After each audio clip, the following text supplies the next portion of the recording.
It's interesting that you bring up the garlic because my friend Katie Lynn, well, she's your friend too, but she swears by the garlic lip. Oh, yeah, she showed me that the garlic scent. She showed me a bait. Swears by it.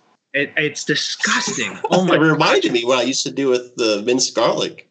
It's so the Zoom really bags. nailed the scent. Let me tell you, because she puts that thing in my car, and we go drive to a fishing spot or something.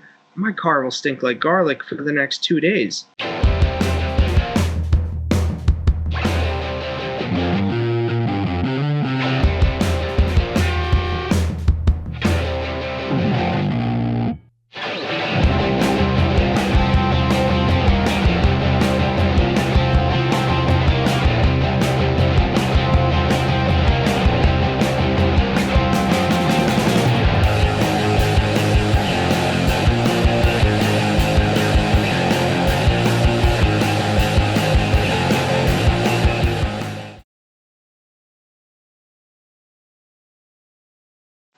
Eddie Mackin's Rippin' Lips Fishing Trips. He's got what you need. Give him a call. He can put you on the fish. He knows where they are. He knows what they're eating. He knows everything about that lake. He's basically Davy Jones himself. I think he was born in there. So give him a call if you want to go fishing, as he's pretty much Lake Opakong's premier guide service at this point. He can provide you with all you need to know, all sorts of different trips, from the basics of fishing all the way to a detailed breakdown of the lake. He's got you covered. And, you know, with this fall bite coming, you better call him soon and book your trip, because I think he's already booked up till like Labor Day. So get in there, make your appointments, give him a call, go catch some fish. He'll put you right on him, I guarantee. So Eddie Mackin's Rippin' Lips Fishing Trips. You can't go wrong. Hello and welcome to episode 69 of the New Jersey Multi-Species Podcast. I'm your host, Max Wilson, and this is my co-host, Luke LeDrappier. Hello. You really couldn't get anyone else on this podcast. I'm like the second backup. Yeah. Kevin bailed on me. He's sick. He got AIDS or something. I don't know what's going on with him. That's what I had last year. That's why I missed so many fishing trips last year. Jeez. I was supposed to meet you for the first time last year on that the Niagara River trip. Yeah, that's true. I took your spot instead. Damn. Yeah, it was a great trip. I'm sorry you didn't get to go, man. That was a lot of fun. I think we're doing it again this year. Yeah, hopefully we can do it again this year. That'd be great. Cool. Yeah. All right, well, tonight's episode is going to be about bass fishing, I think. I think we're going to touch on bass fishing, and then we're going to introduce our friend Brian Cronk down the road. But first, I want to talk about what's going on and who's caught what. So, I mean, a lot of people have been catching fish. It's definitely that time of the year. You know, things are starting to cool down. They're starting to warm up. I mean, I see posts every day. You know, people are catching nice fish in pretty much every body of water. So it's good to see. You know, the ocean is producing. The Delaware is producing. Finally. Yeah, right. Got some warmer water, but everything's producing. You know, all the lakes, the ponds, the reservoirs, everything's fishing very nicely right now, and that's a blessing because, you know, it's been hot. It's been really, really hot. It's been killing me. I know that, but too hot. Yeah. I just saw Jen Wong and his son Sean. They went out and they caught a couple nice smallmouth. That was pretty cool. You know, smallmouth are always fun. It's a hell of a fish. I love them. I know you like smallmouth. Oh, smallmouth, dude. I mean, I got nothing against largemouth, but the smallmouth in the rivers, dude. Yeah. That's how I kind of started fishing, basically. Just walking the Raritan River and stuff. So, yeah, love smallmouth bass fishing. I've experienced a bit of largemouth lake fishing. I just haven't done much of it, especially without a boat. I was mostly wading and canoeing, basically, for the last, 10 years, maybe, or 8 years? I forget. You're killing it. You definitely know how to. I mean, just this year, because of your kayak, you let me borrow. We've been doing some better bass and stuff. But starting to learn a bit. Anytime. Fish docks and the complicated casts involved in letting it sit and sink to the bottom and stuff. So flipping docks is a little bit different than fishing a river. Yeah. Oh, dude, it is. It's fun, but hey, they're two totally different fish. You got to fish for them differently, you know. But those river smallies, you're right. There's nothing quite like them. They're fighting that current their whole lives. They're strong. Mm-hmm. They know exactly where to go too. Yeah. We got to go do that. We got to go catch some river smallies. Yeah, I took Katie out. You got to come with me next time. I know. Like I've been so busy lately, but yeah. Speaking of smallmouth, that Delaware River trip. I mean, it's been a few weeks, but I don't think Chris and Joe touched up on it at all. But every year we try to do like the NewJerseyFishing.com guys. Oh yeah, the float trip. We do a float trip on the Delaware River. We try to do like Friday night or Friday morning. We take off, and we go into Sunday. We kind of finish up by like Sunday noon, so it's nice and relaxing to get off the river after camping for 2 nights. It's just cool down and relax after that. But it was pretty good this year. Wasn't the best. Last year, I think I did a day float only. I think we had a camping trip planned, but that got rained out. I couldn't even make it. But this year was a lot of fun. Unfortunately, the water was like a bit stained. It was a bit up, so that's good, but it was like a bit oddly stained. You think of the Delaware River during the summer, you think of really crystal clear water, a bunch of low water too. It was kind of like a weird chocolate milk. There was some clarity, but it wasn't like the best clarity. Like you couldn't see like the bottom of the river most spots unless you're really shallow.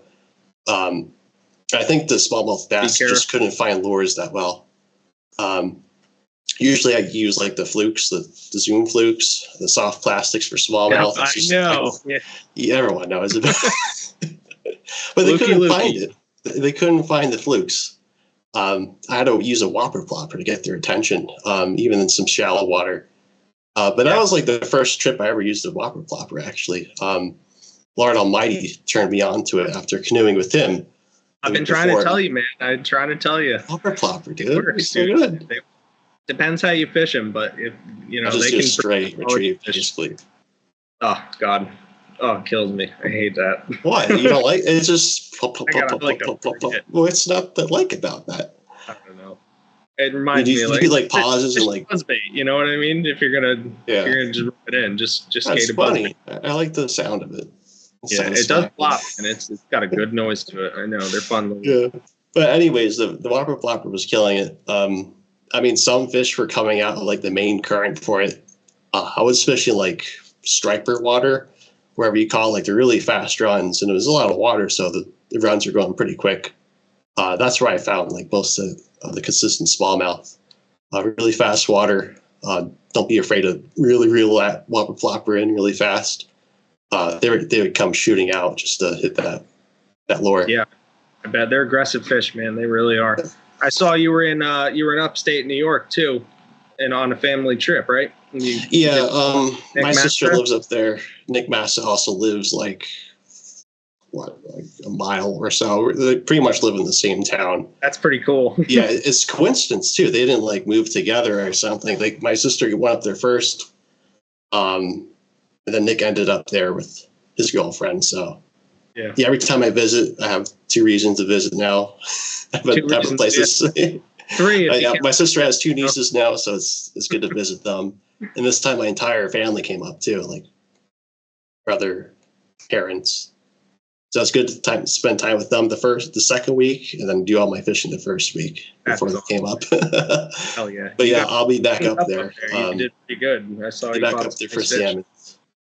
But yeah, we kind of tell ourselves August is like the toughest month up there. It's probably just us. Honestly, we're kind of I'm not the best fisherman. Kind of a tough month in general. It's like the dog days of summer. It's just late July, August. But things should start picking up as it gets cooler. I saw people have been catching fish, man. Everybody seems to be pulling up some nice fish. I saw Joe and John Dorn just took second place in that top water Masters tournament. Congratulations! Yeah, that was pretty cool. They're hearing this. Good job, John. Very good. Where's Joe, anyways? I forgot. I don't know. Why are they here? Why am I here for? On vacation, but they're just fishing. So I don't know. They're always fishing.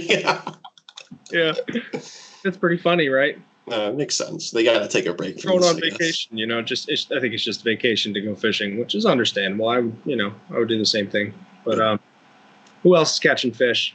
John Grab a Granny is he's just angry. He's got a lot of chain pickerel. He is pulling up snot rockets and I'm so jealous. shadow banned on Facebook left and right, and it is so, I don't know what's going on with him, but he's having a rough summer, man. The summer of the snot rockets, that's no fun. When's the last time you went night fishing? I kind of miss those nighttime fishing reports he does. I don't know. I think it's over, you know. Really?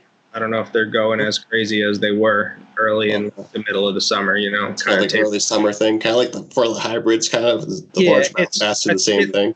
I think the night fishing for bass usually starts shortly after the hybrid bite starts. You know what I'm saying? So it's all about the night temperatures. You know, once it starts like getting cooler at night and stuff, I'm sure it drops off.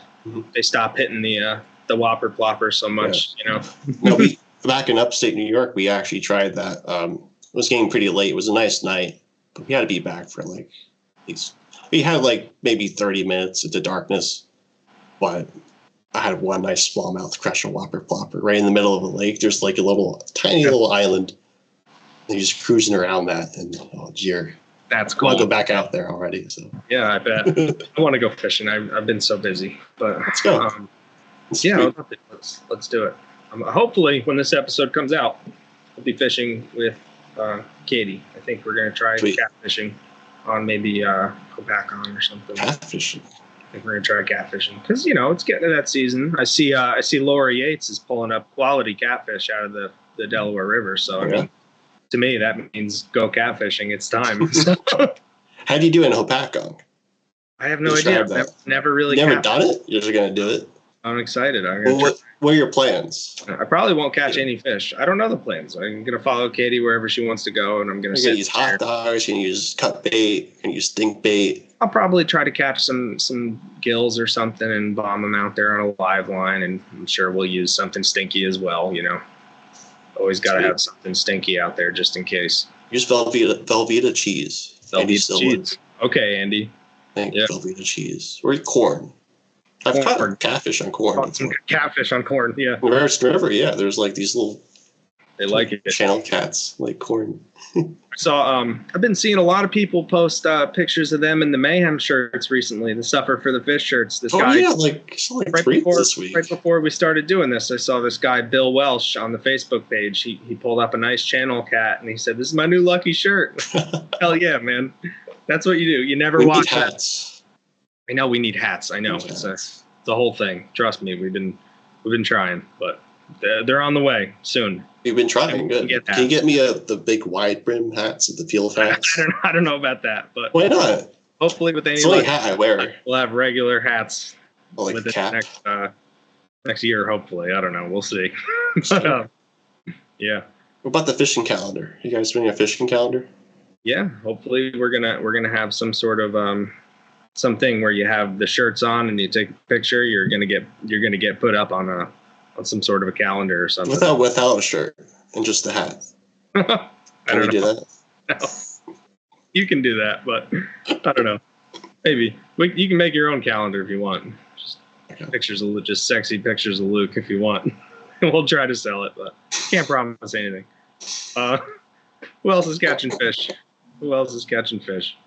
I saw Chris pulled up a nice catfish on Round Valley, fishing with Kyle. That's crazy. Were they trolling for that? I think they were. I'm not sure, but either trolling lures? Trolling or live bait. I have no idea. But that's a cool catfish. You see the video?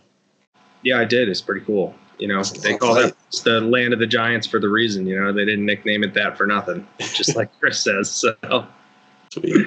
I believe him, man. They've been pulling some big fish out of there this year.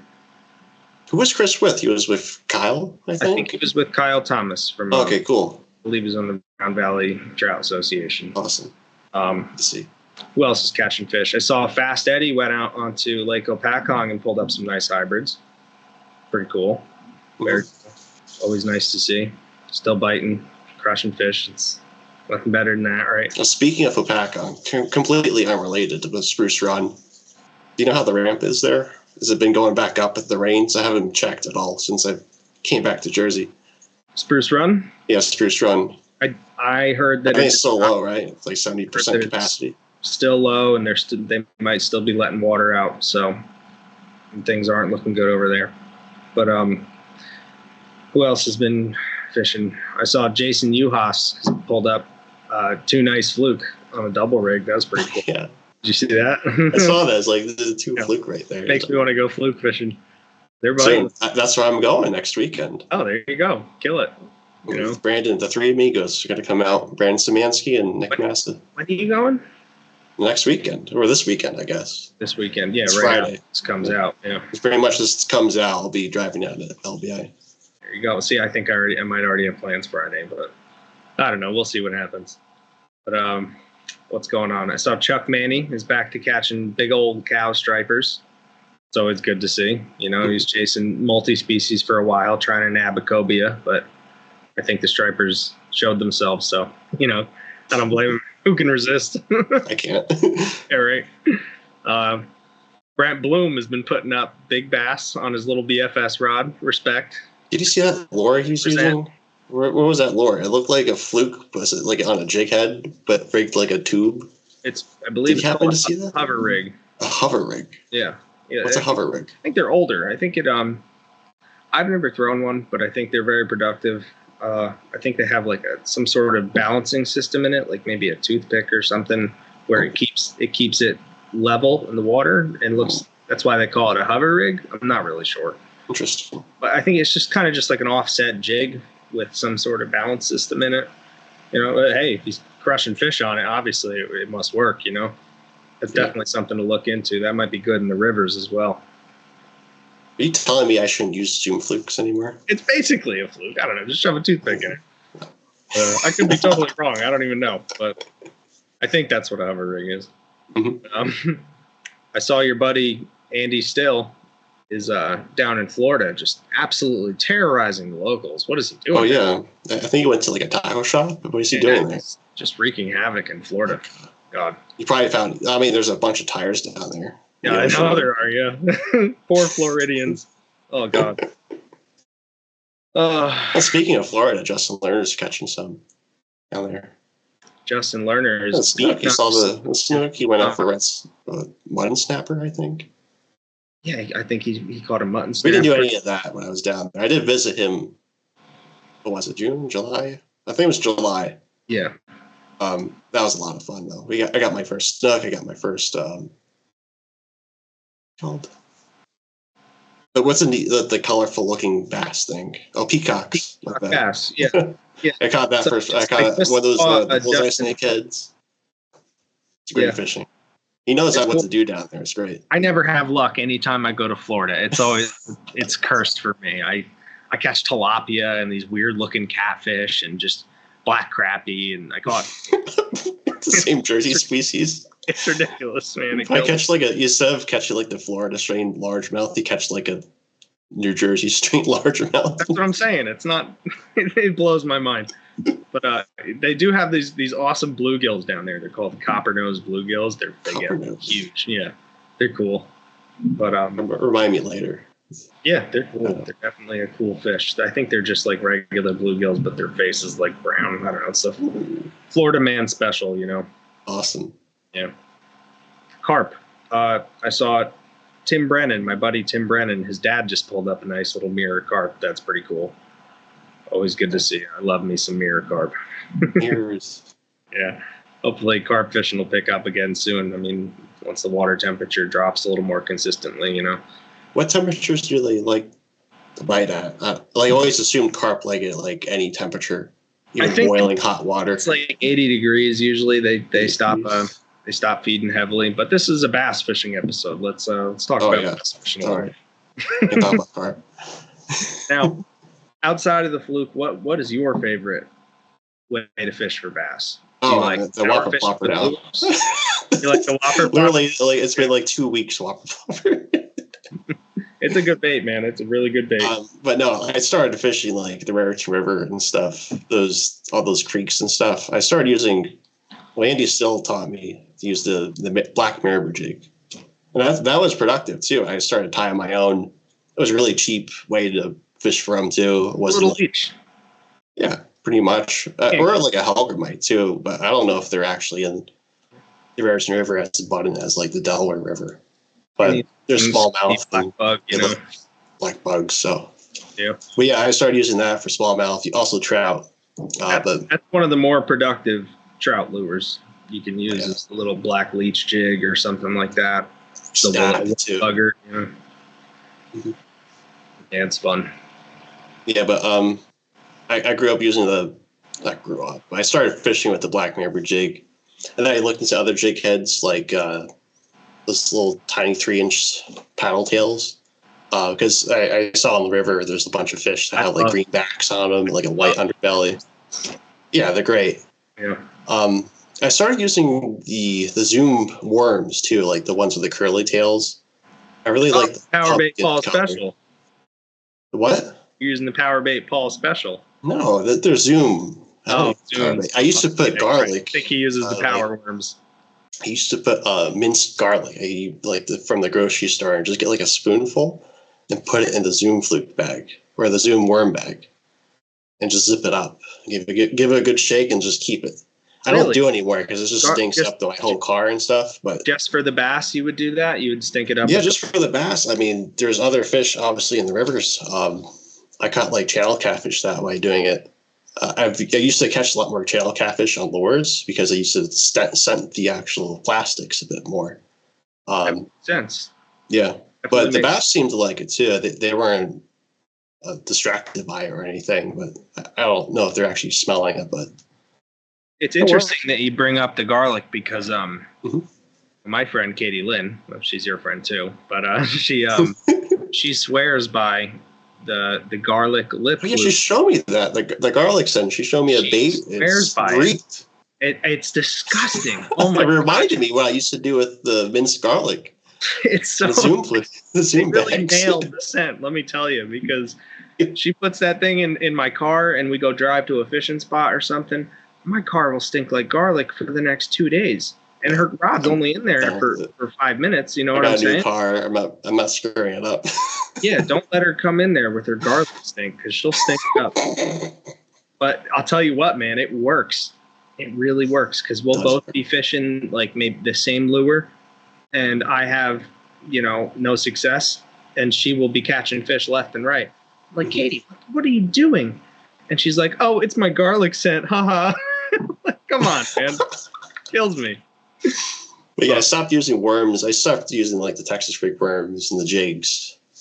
I think mostly this year I've been using a lot of topwater presentations. Like the Zoom flukes are great for topwater, but they're cool because in case you got to go a bit slower you can just kill it and it'll do a nice slow sink to the ground.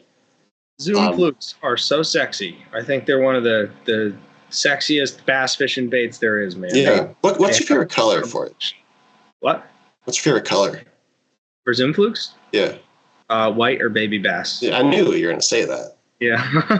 Well, I don't know. There's something you gotta match the general complexion of a minnow, I feel like. So it's important to have like a 2-tone Zoom fluke. If you like the 2 tones. Do but a solid black one will do really good at night. So it's situational. I never tried the black ones. I don't do much for night fishing. Brighter ones. One of these days, I'll like wade a mile stretch of the river at night. It'd be kind of freaking creepy, but one of these days I should do it. It should be fun. On the rare, yeah, we can go out. I mean, I want to go mousing for brown trout. That sounds scary. Like a trout stream is a bit scarier than like a smallmouth creek. There's bigger boulders and stuff. You can mouse for smallmouth as well, but it's just doing the night thing with the fly rod and a big ass. I'm terrible for fly rod. I can do that shit at night. You got that one. You'll figure it out. It takes practice, but before this podcast, I went in my backyard. I tried fly fishing for like 10 minutes, and I just got snagged in a tree, and I got so frustrated, and I was like, "Oh my god, I gotta practice. I don't know what I'm doing." I'm sorry.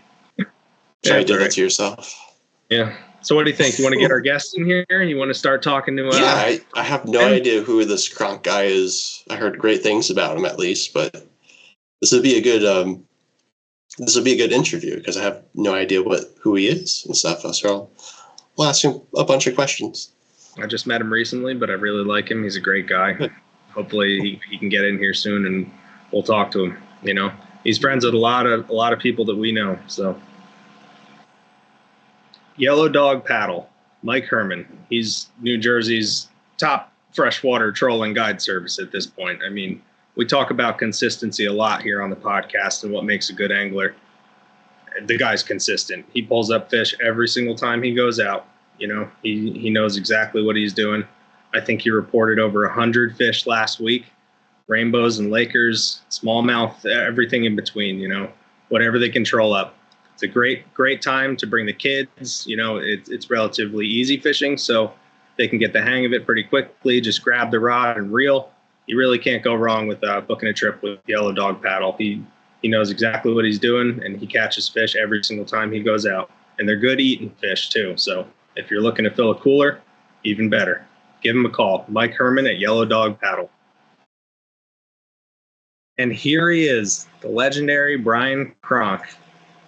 Happy to have you, Brian. How are you, man? Doing pretty good. Pretty good. A little under the weather the last couple of days, but more than anything, I can't wait to get back out and fish and start getting some of my deer cameras ready that I haven't gotten out yet. We're out in the woods now and got one decent buck coming in. So I want to get some more cameras out and start locating some more big deer. Yeah, I know hunting season's starting pretty soon. You got to be pretty excited for that. Yeah, now's the time of the year where I slowly start to transition from fishing to hunting. This time of year, it's really hard to fish for the type of fish that I like to catch. And when the weather is this hot, it's like, I don't know if you remember the time we were fishing out of Lake Parsippany, and I was telling you how you're going to kind of hit the fish right in the head with your bait. Otherwise, they're not going to strike. It's real hard to catch fish right now. Yeah, you got to whack them right in the head this time of year, and that's just how it is, unfortunately. Just use live scope. That'll help you out. Or live scope, yeah. Well, yeah, I think a lot of anglers are with you there, where they put the rods up and they start oiling their guns. Yeah, it's getting to that time. But I'm telling you, you're missing out on some of the best fishing of the year coming up. This fall feed is it's a good time to catch big fish. Luke knows. Yeah, for me, this is the time of year where I transition from fishing to fishing. I mean, but what I mean by that is, like, you know, the warm water stuff to like the cold water stuff, like the trout and salmon. Get ready for that. Yeah, I want to try to target some salmon this year. That'd be fun. But I want to focus on bass fishing this fall because I've seen a lot of bait in my lake, and you know, they follow that and they get big. So I want to catch them when they're big. Yeah, Cronk. I guess you're into bass fishing mostly. Big time. Yeah, I'm a big advocate of smallmouth and largemouth bass fishing, and I really enjoy it. I try to do it at least a few times a week when the weather's good, and a lot of times when the weather's bad too. I like to throw chatterbaits. I know a lot of people don't like them. They say they can't catch fish on them, but the people that have fished on my canoe and my boat with me, they see how I capitalize on not only fish, but bigger bass. Like the majority of the fish that I catch are 3 pounds or better when I'm bass fishing. Oh, nice. That's awesome.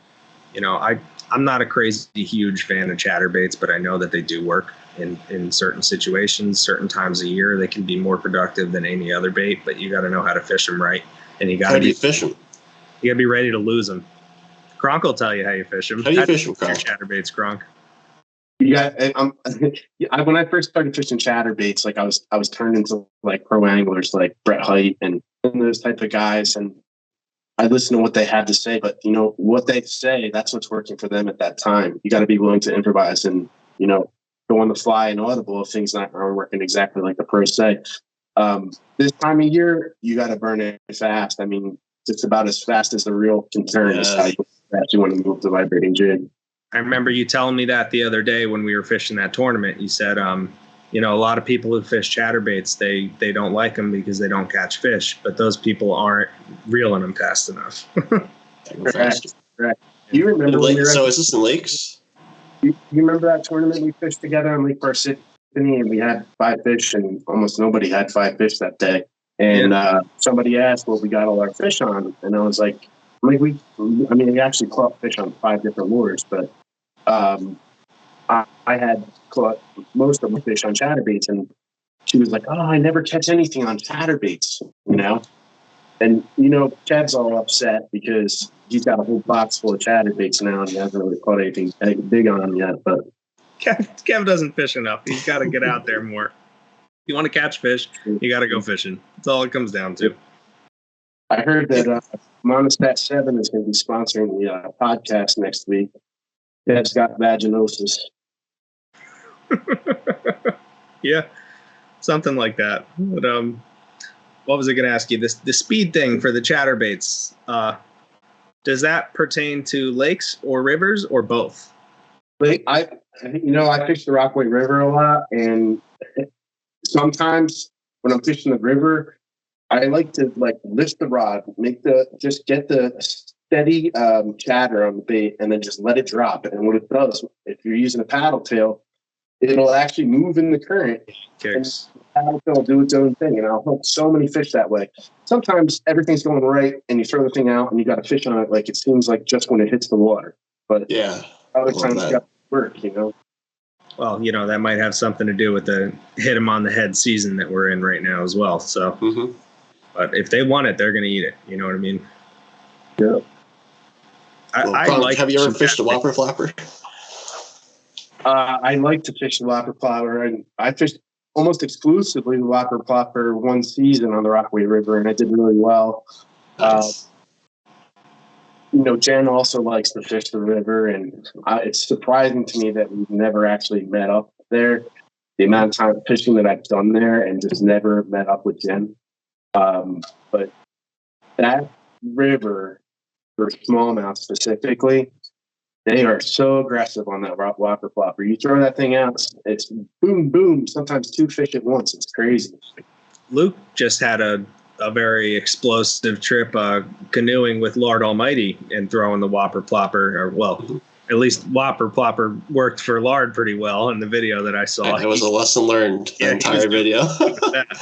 Use a whopper flopper. I started just using it literally like a month. So it definitely works for those smallmouth. I love it. Bought them on it too. They definitely.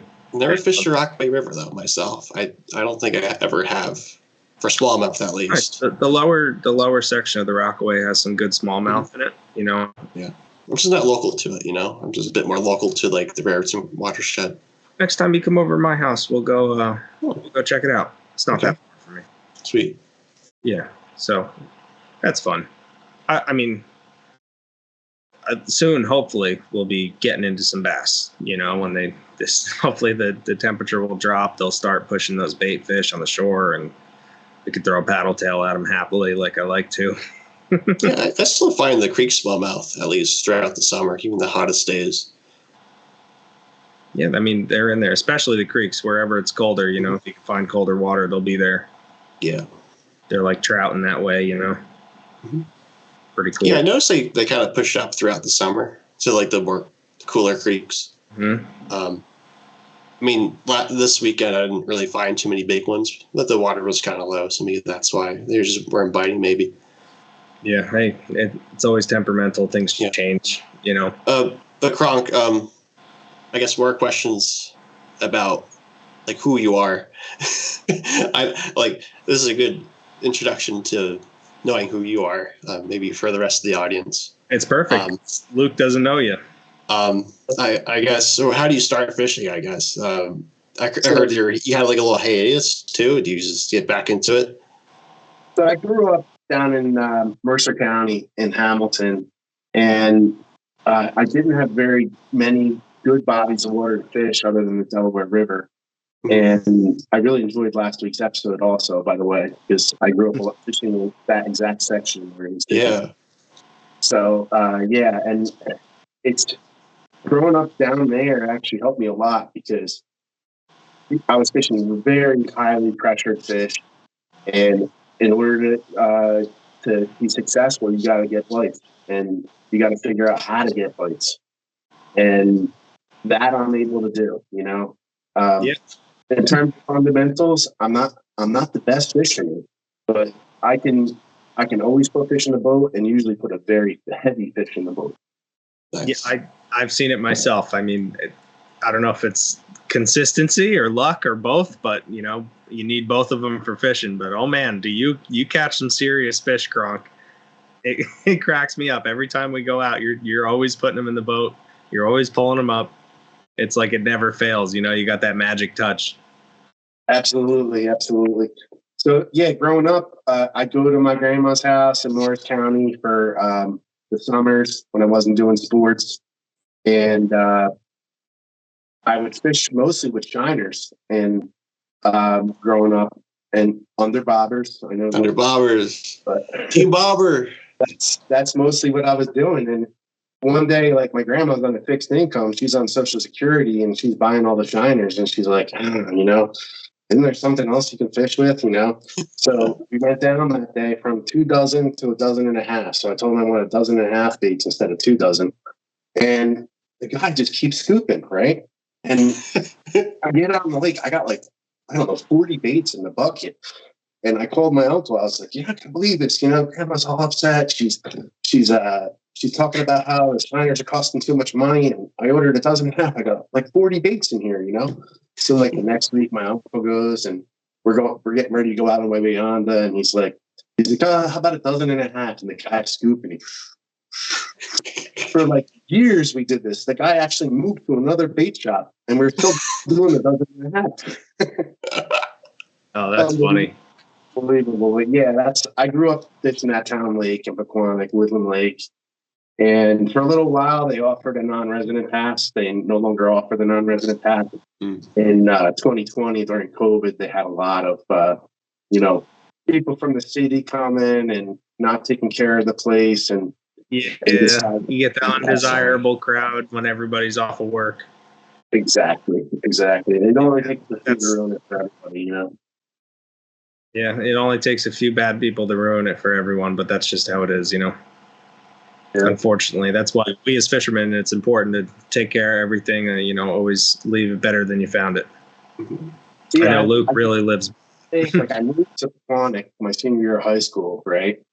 And I take my boat out. It wasn't my boat; it was Joe May's boat. But I take his boat out like almost every day out on the lake, and just catch big largemouth after big largemouth. Well, I'd be like studying for final exams, like on the boat, straight up, you know.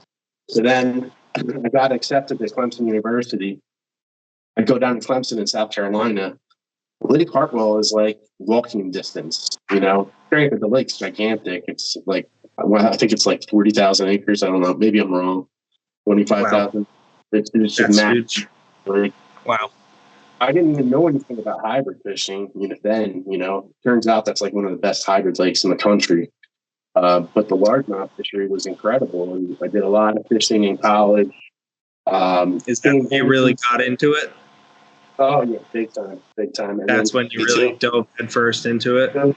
First, and then I was also fishing a lot of trout streams in North Carolina that were unbelievable, like fast water. Like you would never even think, like you'd say, how the hell can the fish make it in this water? The water's so fast. Or how am I even going to catch them, And as soon as it hits the water, and the fly rod, 3-weight fly rod, and then you're just, working them in. It's awesome deal. And so I finished school, got home. I was having trouble finding a good job, doing a lot of fishing, doing a lot of deer hunting.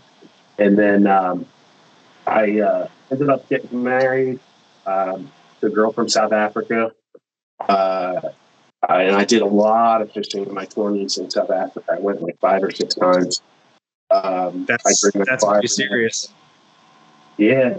So I got hooked up. I used to do these wine tours in South Africa back when I was a drinker. I don't drink anymore. But I used to do a Sorry to hear that. Tour. So I get on the good to hear that. Take you from winery to winery. So I ordered a couple bottles in one day.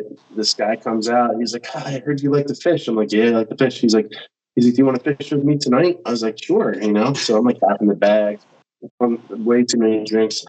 And I get in with this guy, and he's got float tubes, right? So, and I'm deathly afraid of snakes, and there's so many snakes in South Africa. It's crazy. Poison Like snake. that. So I get out. The king cobra, the black mamba.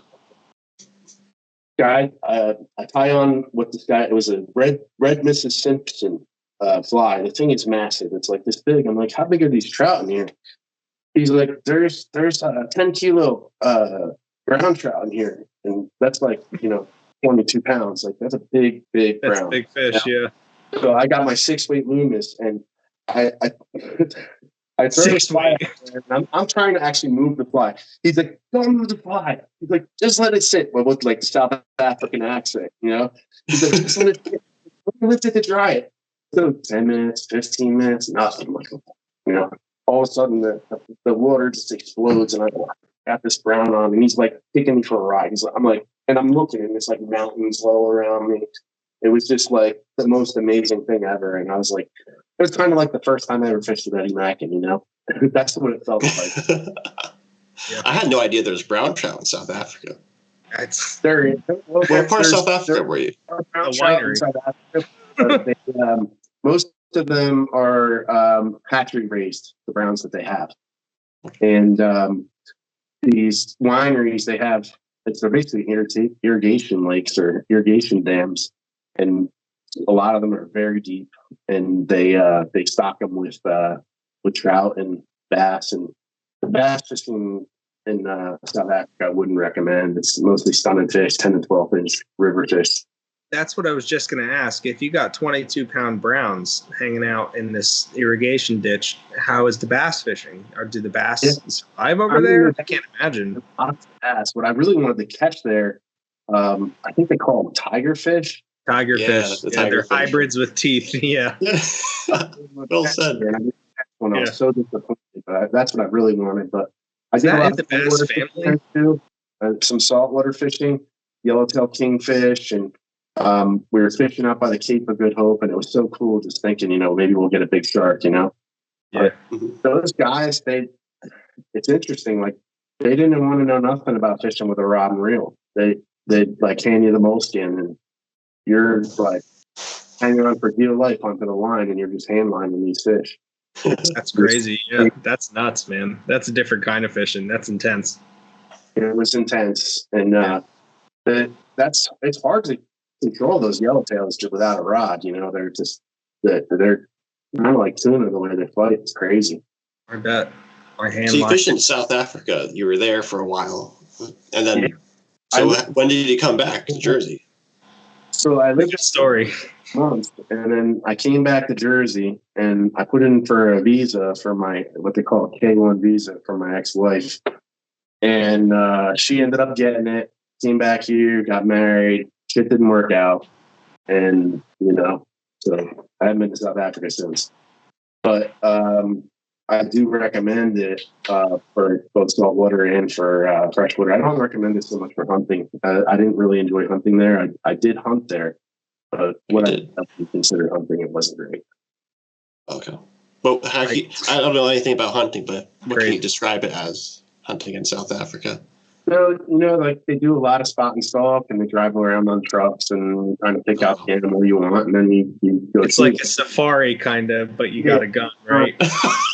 Yeah, that's weird. I guess that's. I like to find a buck that I really like a special deer, and just like put all my effort into that deer that season, and hopefully I'll capitalize and get them. I hunt the same areas as Eddie Mackin and my buddy Ron, and we always get on big deer, and we joke all season long. And last season Eddie got the big one. It's all good. What are you gonna do? That's the name of the game. It's just like fishing. Sometimes you don't catch anything. Sometimes you catch a lot of fish. It's just what it is.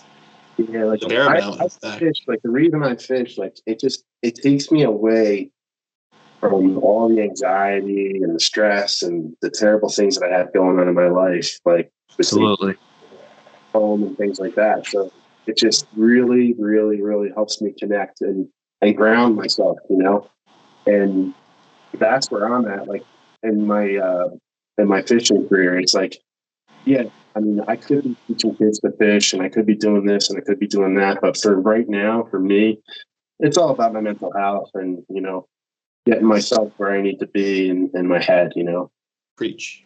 Power to you, man. Power to you. That's what it's all about. You got to look out for yourself first. And if fishing helps, that's definitely good. That's what I tell a lot of people. Like, hey, man, you're sad. You got a lot going on in life. You should start fishing. It's a great outlet. It's very meditative. It'll make you feel better. Yeah, it absolutely will. Feeling like getting up in the morning and having it be dark, and just watching either the woods or the water come alive around you. There's nothing like it. And whether you catch a fish or shoot a deer or whatever your pleasure is, there's just nothing like it. Yeah, I fully agree, man. It's tranquil. It's a peace of mind for me. After a long day of work or something, all I want to do is go fish. Sometimes it doesn't work out and I just get angrier, but hey, at least I tried. You get angrier, but you might be angry about something else. Exactly. Yeah. It diverts my anger, at least whatever I'm mad at, to being mad why I can't tie a knot or why I keep getting tagged or how are they spitting the hook every time? You know what I mean? Like today.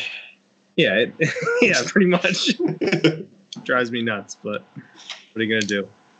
So, Cronk, you mentioned you fished the Delaware River a lot, like as a child. Do you have much as a kid, memories of that? I would never, if I had children, I don't have kids, but if I had children now, I would never, ever, ever allow them to do what we did. And it wasn't not. I feel the same way, dude. Oh God. We did bad stuff. I would never, ever want kids to do what I did. And fish all night. Like, they would drop us off at dark and pick us up in the morning at sunrise, fish all night long. And where I fished, I don't know. I mean, everybody knows the power plant, but it's not the same like it was years ago when warm water was coming out of it. Mm-hmm. But when there was warm water coming out of the power plant, you could go there and in one day you could catch stripers, you could catch walleye, you could catch largemouth, you could catch smallmouth, you could catch muskie, get the shad-a-roni, you get shad, herring, whatever. It's a phenomenal place to fish. And that was the only good bottom of water that I had, but that bite, it dies so quick. It's like Brady's Bridge. It's good for a few weeks and then it's gone. It's get them while you can. Well, Cronk, let me ask you: with all the fishing you've done in your lifetime and all the different species you've targeted, why is it that you find yourself coming back to bass fishing? So, I like bass fishing because I can go anywhere and do it. I mean, I work from home, so this isn't quite relevant anymore. But as a bass fisherman, any body of water in New Jersey is pretty much going to hold bass. If you only got 20 minutes to fish, you could just, pull off the highway and find a public water spot and catch largemouth. Now I'm pretty much only targeting big fish, but it's largemouth. You can do anywhere, and it's easy, Yeah, I really enjoy just playing up to some really random spot-looking spot and then playing out a decent bass out of there too. I used to do that a lot. Yeah, I agree. It's because it's the most readily available, aggressive, hard-fighting fish that we have. I mean, trout are great. They're a lot of fun to catch, but they're not as easily accessible and as readily available or as easy to catch, Can't even fish for them right now. It's too hot. I know, exactly. But if you know what you're doing and you know how to catch and release trout, they can be a lot of fun. Mm-hmm. But it's not like bass fishing. That's why it's America's number one fish species. Absolutely. For good reason. Yeah, for good reason, exactly. They'll tow you around, man. A nice largemouth or a nice smallmouth will give you a run for your money. They hit top water too. We love that. Especially they eat top water. There's nothing better, right? Yeah. Nothing better. That's cool. So fast forward to 2011, right?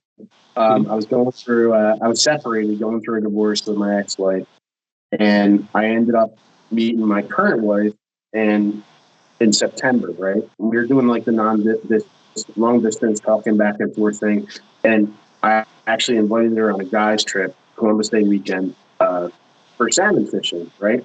Nice. That's fun. She actually comes, right? So I had booked it online. The place was called the Harris Lodge. it looked really awesome online, right? So I get there and it's a trailer, like straight up trailer, which is fine, but for her, it's not fine, So we get in there and it's like communal living, like they had what they called suites, but it was like just one room was a suite and all one bathroom shared. Ooh. So she drove past it like 3 times on the way there, and then she called me. Your new wife to a cabin with one bathroom and a bunch of dudes. I don't see Brian. What's going on here? So I'm like, well, I got bad news for you. I said the Harris Lodge is not what was expected, but if you're willing to rough it, I'd appreciate it. So she actually hung out the whole entire weekend. She was a trooper. She didn't complain. She didn't use the bathroom at all. Like nobody saw her use the bathroom. I think she was going outside because she just didn't. It smelled so bad. Like you go inside. That's a keeper, yeah. It smelled like crap like the entire time. She was. Cooking, cleaning for us, doing dishes. I'm like, this girl's awesome, Yeah. Yeah. So that now, and she's gone on a lot of striper fishing trips with me. She enjoys catching sharks more than anything, though. Sharks are fun. She didn't get to go with me on my family trip this year out with Eddie. We had a really nice family trip. My mom and dad went out and we caught a bunch of really good hybrids. It was really special. If you want to take a family out, Eddie Mackin's your guy. I mean, it's as good as it gets right there. Yeah. We made some memories that I'll never forget it, It was so funny because, like, when I was real little, I was like 5 or 6, I actually caught the first fish I ever caught on the lure was actually a channel cat, and I caught it in Spruce Run Reservoir on I don't know if you remember these, but in the 80s, they had these, like, cream worms that had, like, spinners in the front of them. And I actually caught a catfish on the cream worm, and my dad took a picture. And then I caught a catfish that day, and my dad took the picture and put them like side by side, like 40 years apart, which is pretty cool. That's awesome. Same size, Sweet. All right, Cronk. Well, unfortunately, we are running out of time here because I'm on a limited schedule. I'm going to start getting yelled at pretty soon. But we really, really appreciate you coming on and talking. Anytime, I'd be happy to come on again too. So hopefully we'll get you on again. I'm sure Joe wants to interview himself. So thank you, Cronk. It was nice meeting you. You're a great dude. Nice meeting you too. NJFishing.com. What else do I need to say? They got all the information you could possibly need in an easy to use forum-based format. All you got to do is sign up. It's relatively quick. It's painless. You click on it. It's all right there. Anything you could look for, saltwater, freshwater, they got information, they got spots, they got tactics, pretty much everything you could possibly need to know about fishing in New Jersey, they got you covered. So it's definitely the number one source for all fishing information in New Jersey. Check them out, njfishing.com. That's how I got into fishing, basically, that one website.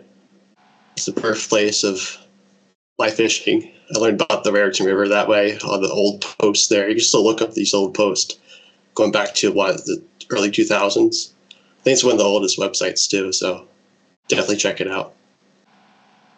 njfishing.com.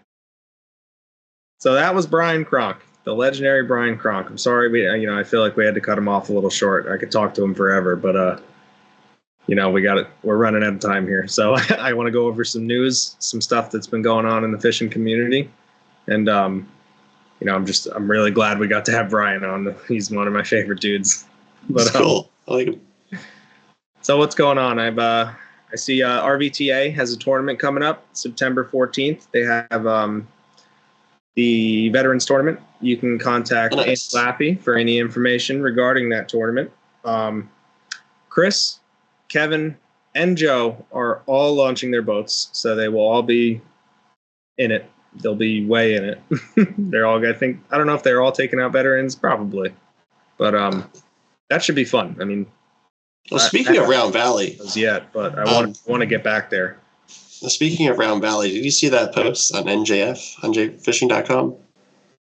Freshwater side. You told me something about it. I haven't seen it myself. What was it? Yeah, the mission fishing guy. He said there's owl lives. He found owl lives. He was fishing around Valley at night, and there's a bunch of owl lives. Owl lives? Owl live herring, yeah. He has a picture of it, too. It's like a 2-inch owl live. There's a picture of alewives in Round Valley Reservoir. No, he doesn't. He has a picture of it in his hand. I mean, it seems legit. I mean, it makes total sense with the water back up and all the structure, pumping all that water back. Maybe the herring are eating good again.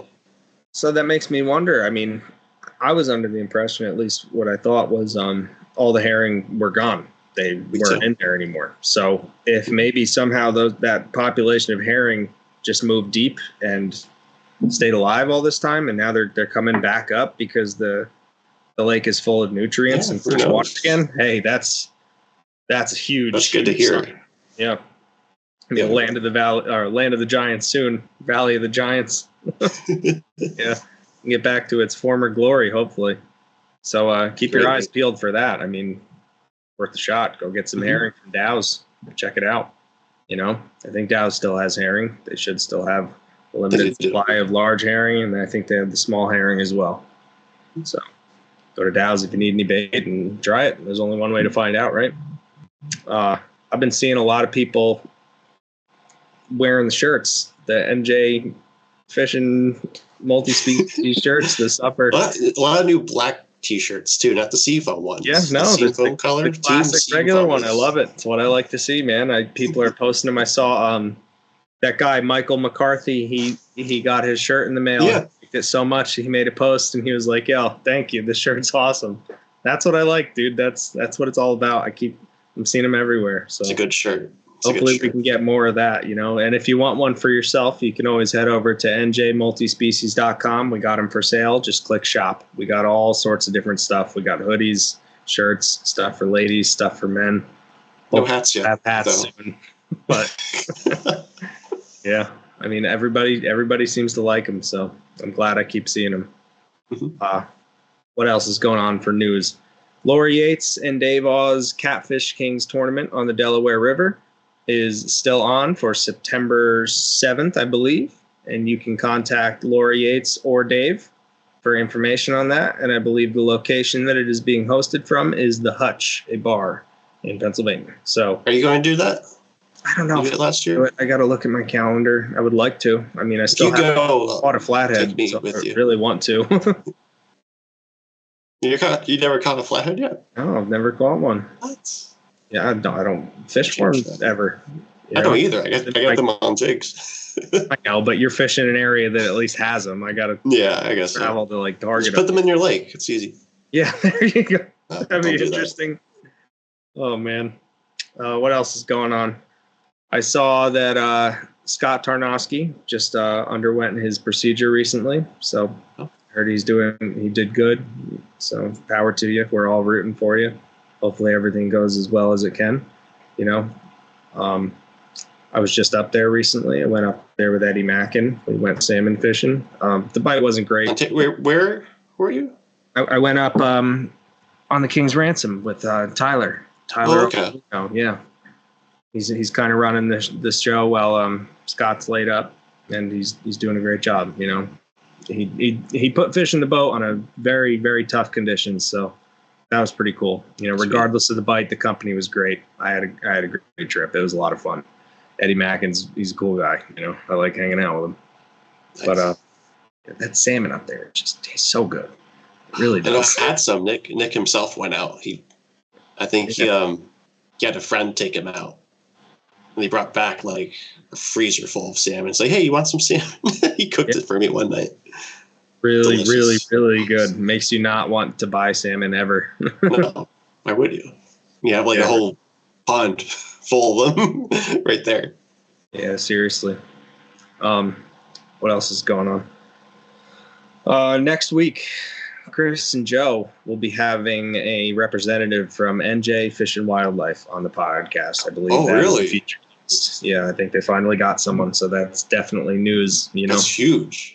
That is pretty huge. I don't know what the guy does. I don't know what his position is within Fish and Wildlife, but I'm pretty sure he is an actual member of Fish and Wildlife. So that's awesome. They actually got through. They said they had to sign some stuff, but I think they're having an actual real live Fish and Wildlife. I'm glad they're going to show up. Did he ever make one of those the fisheries forums where they the meetings they have in the beginning of the year? I never made it. No, I forgot. I think they're good. They have something. very good presentations on. I want to watch you yell at them about brook trout.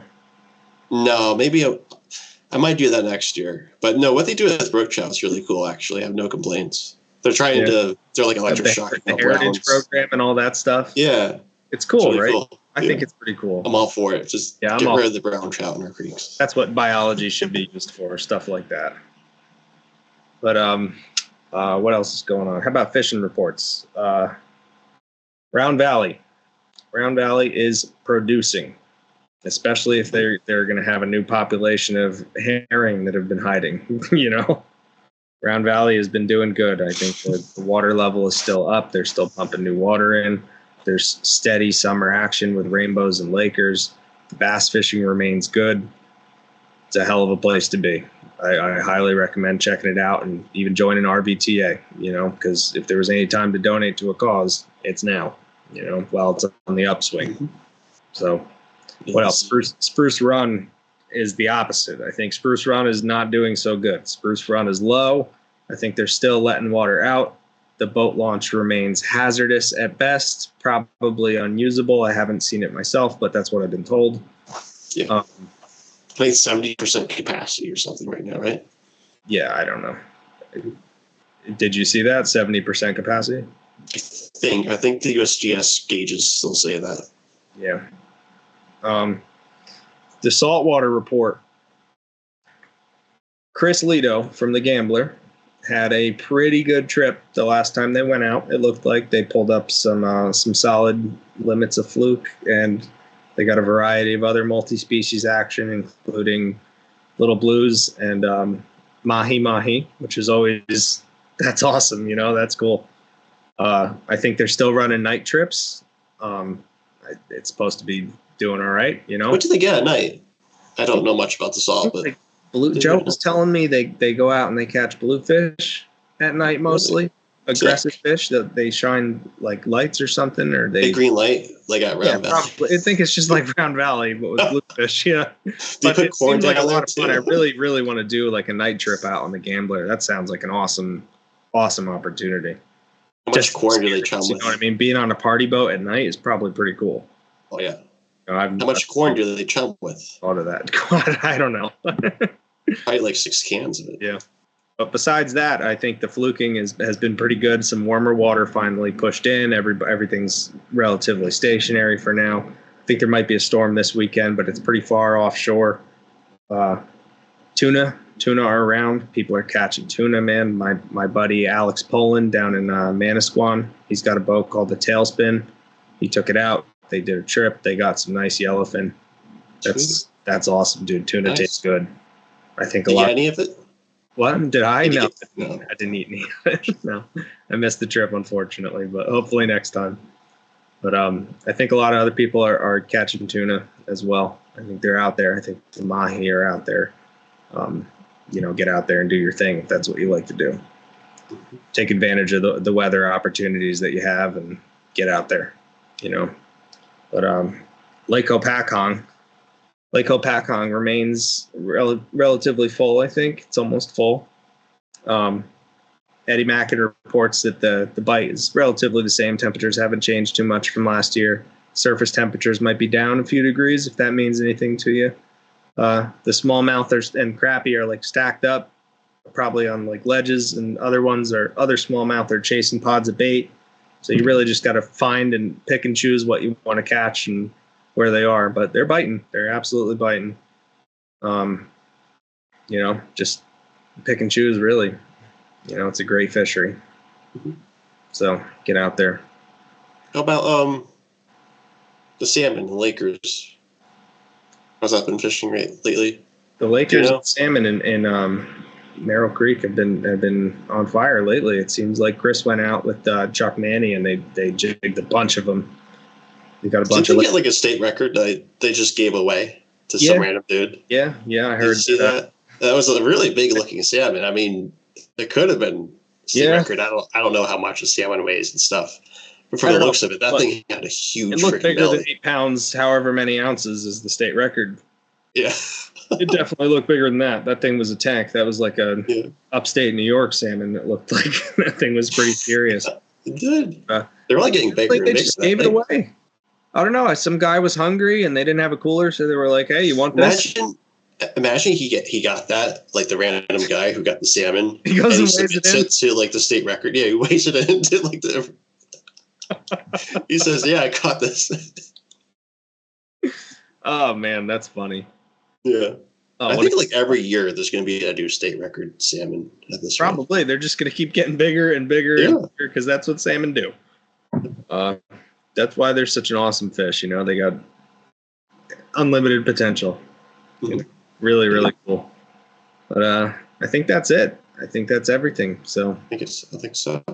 How did you like hosting, Luke? Did you have a good time? I did. Thank you for having me. I mean, hopefully Chris and Joe are back. I love listening to them. Me too. Especially for next week's